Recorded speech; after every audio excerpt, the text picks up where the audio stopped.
Google have just announced their Pixel 10 Pro Fold. It's a mouthful. But how does it stack up to the Galaxy Z Fold 7? Welcome back to SamMobile TV. You're here with Daniel. And with Pixel's announcement coming out about the Pixel 10 Pro Fold, still a mouthful, made me think, what have they actually done to compete with the Galaxy Z Fold 7? The more I looked into it, the more I realized, well, there's not a lot that actually competes with this. And the Pixel 10 Pro Fold doesn't seem like Google have really tried. Let's show you why. The first and probably most obvious one is the build. The Pixel 10 Pro Fold is thicker and heavier. The Galaxy Z Fold 7, as we know in our measurements, has turned out to be the thinnest foldable on the market. No disputing that. The measurements tell their own story. 8.9 millimeters thin when closed, 4.2 millimeters thin when open, and it only weighs 215 grams in the hand, making it pretty much a normal slab phone when you've got it and using it. The Pixel 10 Pro Fold is 10.8 millimeters thick when it's closed, which is actually thicker than the Galaxy Z Fold Special Edition. You can see how much thinner the Fold 7 is over the Special Edition. And it's actually 20 grams heavier than this. It comes in at 258 grams, which is heavier than the Galaxy Z Fold 5 from 2 years ago. Quite crazy, really, when you think that in a year where Samsung had to make moves with their foldable to really press ahead and show people the form factor, Google seems to not have to do that. And they haven't really made any advancements in making the foldable feel like a normal phone. Fold 7 absolutely has. With that, Samsung have got, and this is point number 2 for me, I would say the better cover display. Not just in specs, because on paper you've got a better refresh rate here when it comes to the 1 to 120 Hertz, which enables the always-on display that you see here, but it's also the fact that it's actually narrower. So whilst the aspect ratio isn't as natural as the Pixels, I think that's 20:9 versus 21:9 here, what I would say is the Pixels is about 4 millimeters wider this way. And when you see the Pixel 10 Pro Fold in the corners, you've got this really big, hideous sort of bezel at the top here. It just doesn't look good. Whereas this looks uniformed and clean and really nice aesthetically. Much prefer this. It's slightly bigger, 6.5 versus 6.4, but that's just because it's diagonal. The Pixel is actually bigger this way, which I would think makes it actually a little bit harder to hold, especially being thicker and also heavier. You're holding way more phone and not getting much more benefit out of it. Whole point of a foldable for the longest time is to have this more one-handed, comfortable typing experience and using experience on the front here. And I just don't think the Pixel 10 Pro Fold will be able to give you that because of the fact it's going to be a lot wider. And really, with the extra bezels as well, not giving you much more usable space. That doesn't necessarily translate to a bigger inner display. The Pixel and the Fold 7 both have an 8-inch inner display, but their aspect ratio is different.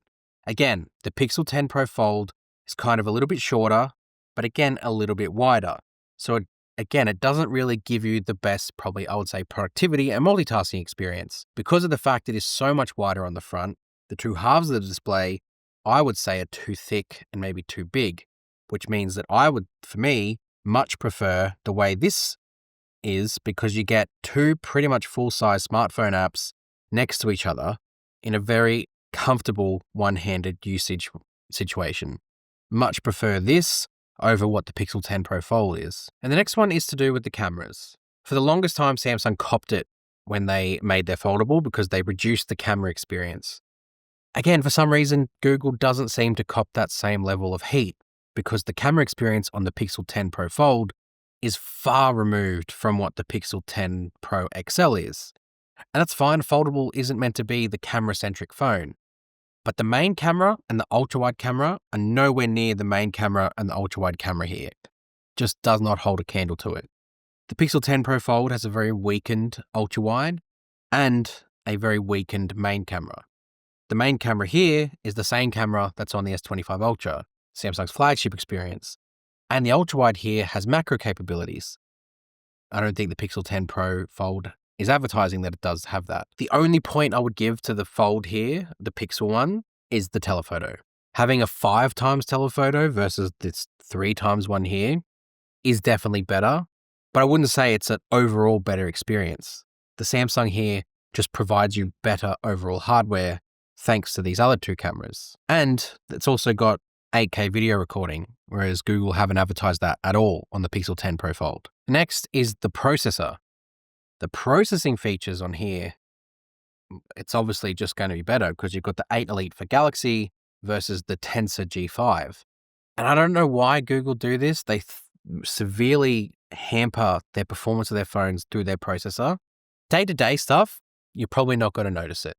You will absolutely not see an issue between the Pixel and the Fold 7 here with how you open up apps, how you interact with the UI.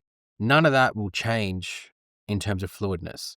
Where you will start to see a difference is things like gaming, but also performance things. So if you're doing like lots of video exporting, if you're doing lots of AI stuff that's on device processing, the Pixel 10 Pro Fold just isn't going to do as well because it just doesn't have the grunt underneath the hood to manage it the same way the Z Fold 7 does. The next one, number 6, is to do with the ecosystem. Now, tricky one because obviously Google and Android can link with Samsung's ecosystem just fine. But the native Samsung stuff, that's just all links together, things to do with like smart things. It's just better native on a Samsung versus having to pair it to a Pixel. Plus Samsung DeX. Now, I do know of developer options for Android 16, and they've got a desktop mode in there that apparently runs pretty well. But again, it's not a native solution yet. Samsung with DeX has built it out over years to the point where not only do you have cable DeX where you can plug it into monitors, but you also got wireless DeX. Can wirelessly cast DeX to a TV or compatible monitor. Just for me, seems like the Samsung ecosystem is just much more sort of fleshed out with their own products. Google is getting there. I will give it to them. Google is building up this product portfolio around their Pixel phones, but it's just not quite there yet. The good thing is anything that kind of works on a Pixel ends up working on a Samsung anyway. So you're going to pretty much get all of the Pixel stuff coming to Samsung at one point because it's an Android ecosystem. It all sort of links together. And that brings me to my last point about AI. Galaxy AI is strong. And the great thing is Samsung and Google have this really big partnership where they link a lot of Google's Gemini services to Samsung services.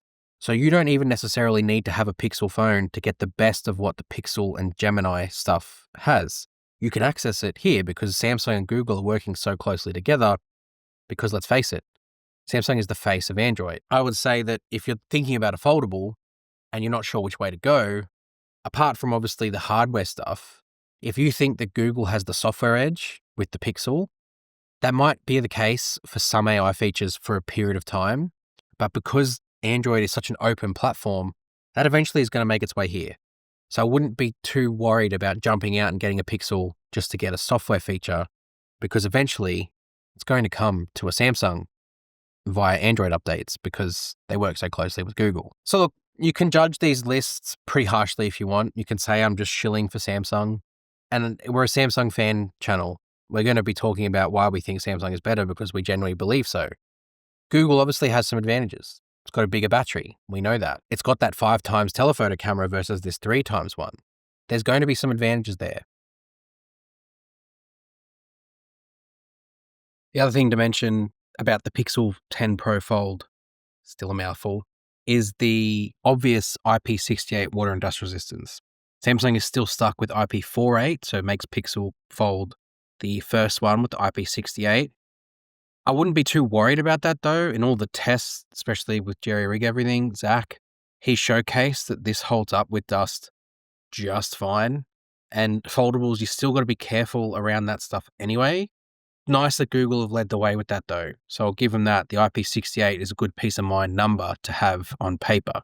And that's an advantage that it does have over the Fold 7. But it has to be thicker and heavier to do that. And no S Pen. Obviously this doesn't have it either, but you'd think if it was thicker, just put a layer of support in for a pen. Why not? But no, it doesn't have it. But on the overall hardware front, and especially with the software front as well, I think the Fold 7 deserves your foldable money versus the Pixel 10 Pro Fold. It's just my biased opinion. You can say that if you want. Hit subscribe to SamMobile TV if you're looking for more information on Samsung products, want to know a little bit more how to use your phone better. Go check out our website as well because we upload stuff there too. And we'll see you guys next time. Thanks.